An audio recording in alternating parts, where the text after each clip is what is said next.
Bana qaradında uşnu tarattın, min bit seni ömürlükke canım yarattım. Çığa almayım məhəbbətli yazlarından, salqın buznu eritirlik nazlarından.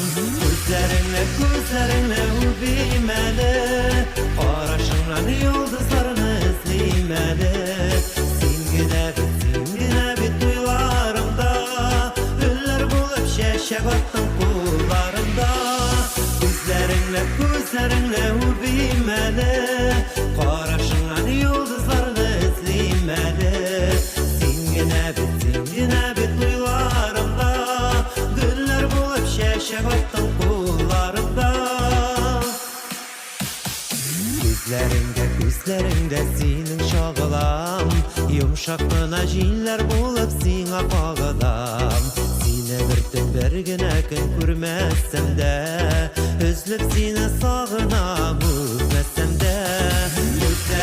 Gözlerinle ubimeli, qaraşınlan yıldızlarını izlemeli. Singine bit duylarımda, güller bulup şeşek attın kullarımda.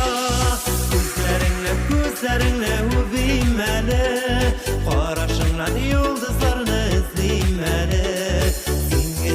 Singine bit duylarımda, güller bulup şeşek attın kullarımda.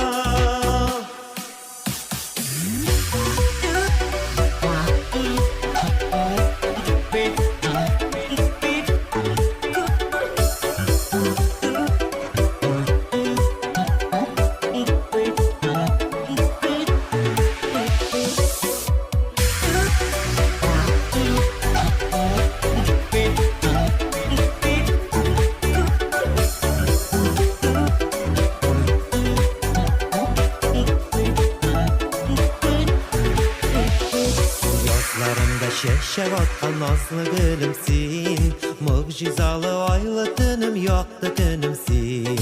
Canlarımda sığınmazlık kaynardınım, yüreğimden taşıp çıkan muğlu jırım. Gözlerinle ubimeli, qaraşınlan yıldızlarını izlemeli. Singine bit duylarımda, güller bulup şeşek attın kullarımda. Gözlerinle ubimeli, qaraşınlan yıldızlarını izlemeli.